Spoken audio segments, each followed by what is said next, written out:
25 տարի առաջ էր,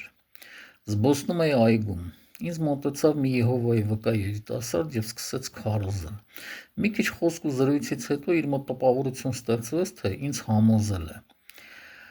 և ասաց, կուզեք մասնակցել ժողովի, ես էլ հետաքրքրասեր լինելով ասեցի իհարկե կուզեմ, երբ գնացի այդ ժողովի, ավագը երբ մտավ երկու բառինց հետ փոխանակելուց հետո վռ զգաց, որ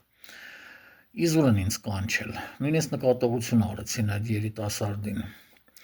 բայց հետաքրքրասեր լինելով բավականին հարցեր տվեցի այդ ավագին, հարցերից մեկը իդեպ վերաբերվում էր դրես կոդին, կանանց, կանայք իրավունք ունեն շալվար հագնելու թե ոչ, ասաց ոչ, կատեգորիկ իրավունք չունի կինը շալվար հագնելու, այն ժամանակ չէին էլ հագնում, բայց այժմ երբ դուրս եմ գալիս փողոց, բազմաթիվ Եհովայի վկաներ եմ տեսնում շալվարով,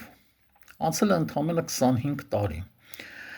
այսինքն, որպեսզի հաճախ չկորցնեն, դիմել են այսպիսի փոփոխությունների, հանուն հաճախորդի, իդեպ երբ Եհովայի վկաները դուրս են գալիս փողոց քարոզելու,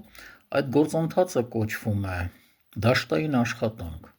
այսինքն դուրս են գալիս մոլախոտ հավաքելու։